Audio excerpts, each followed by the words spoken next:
నిజం గురించి మాట్లాడతానండి. దేవుని యొక్క మాట నిజము. నిజం కంపలు, చెట్లు కప్పివేస్తే దాన్ని కాల్చుకుంటూ పోతుంది నిజం.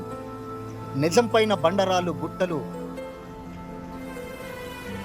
పడితే దాన్ని బద్దలు కొట్టుకుంటూ భయంకరంగా పోతుంది.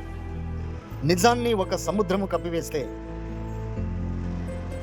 సముద్రంలో ఉన్న డాల్ఫిన్ కంటే బహు డేంజర్గా దూసుకొని బయలు వెడిలిపోతుంది. నిజాన్ని మట్టి కప్పేస్తే మట్టిలోనున్న నిప్పు రవ్వలు పైకెగురునట్లు ఎగురుకుంటూ దూసుకొని పోతుంది.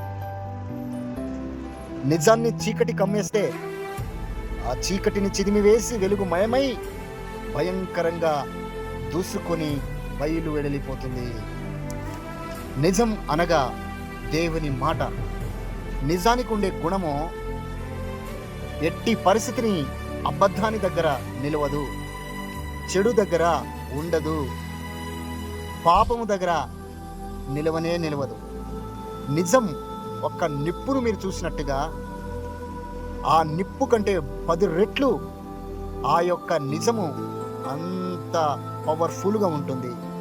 ఈ నిజము ఎవరి హృదయంలో అయితే ఉంటుందో ఆ యొక్క మనిషి ఎప్పుడూ పగపగ మండే ఎండల, మసులుతున్న బాణముల, నమ్మకం, విశ్వాసం అనే మాటలే, దేవుని గురించినటువంటి తత్వమే కనబడుతుంది తప్ప మరొకటి కనబడదు. నిజము డబ్బుకు లొంగదు.